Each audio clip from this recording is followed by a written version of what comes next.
এসো। আরমান, তুমি ওকে একটু বোঝাও তো। ও কিছু খাচ্ছে না, কারোর সাথে কথাও বলছে না, শুধু কাঁদছে। আমি একা কতজনকে সামলাবো? তোর এদিকে এদিকে বস এখানে। খাচ্ছিস না কেন? ভাইয়াকে খুব মিস করছি, আমি কিছুতেই মেনে নিতে পারছি না। যা হয়েছে তা আমরা কেউ মেনে নিতে পারছি না, তাই বলে কি জীবন থেমে থাকবে? আমিও তো সেটাই বলছি। সারা এমন করছে যেন ওর একটাই ভাই।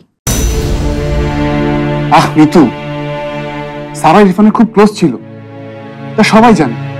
তাছাড়া আমি অনেক বছর অসুস্থ ছিলাম, সবার থেকে দূরে দূরে ছিলাম। শুন, এখন অনেক বড় হয়েছিস। ইরফান চলে যাওয়াতে এখন আমাদের দুই ভাই বোনের উপর অনেক দায়িত্ব এসে পড়েছে। বাবা মার বয়স হয়েছে, আমাদেরকে তো বাবা মায়ের খেয়াল রাখতে হবে। এই জন্য কি করতে হবে?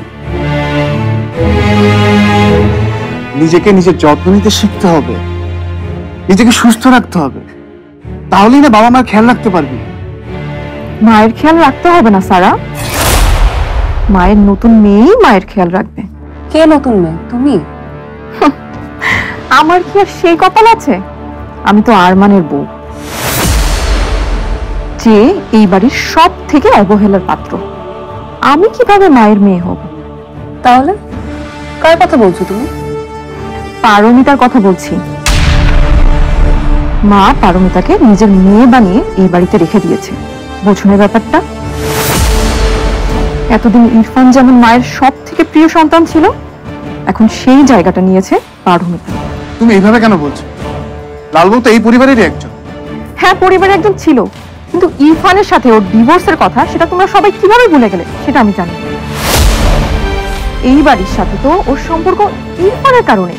Walton washing machine, simplifying life with hassle free washing. আর ডিভোর্সের পরেও সেই সম্পর্ক টিকে থাকে কিভাবে? কিন্তু লালবউকে নিয়ে কোনো ধরনের আজেবাজে কথা আমি শুনতে চাই না। আচ্ছা ঠিক আছে ভাইয়া, হয়েছে তো। এখন তুমি প্লিজ আর ভাবিকে বকো না। তুমি তো আমাদের কারোর মনের অবস্থা ভাবনি। এই তো বড়দের মতো কথা বলছিস, এবার লক্ষ্মী মেয়ের মতো খেয়ে নে তো। খাবো, অ্যাকশন। তুমি যদি নিচে খাবার এনে আমাকে খাইয়ে দাও। ঠিক আছে, তাই হবে। সারা, খাবারটা আমি নিয়ে আসি। তুমি না ভাবি, ভাইয়া যাবে। আমার শর্ত একটাই, ভাইয়া নিজে গিয়ে আমার জন্য খাবার আনবে আর আমাকে খাইয়ে দিবে।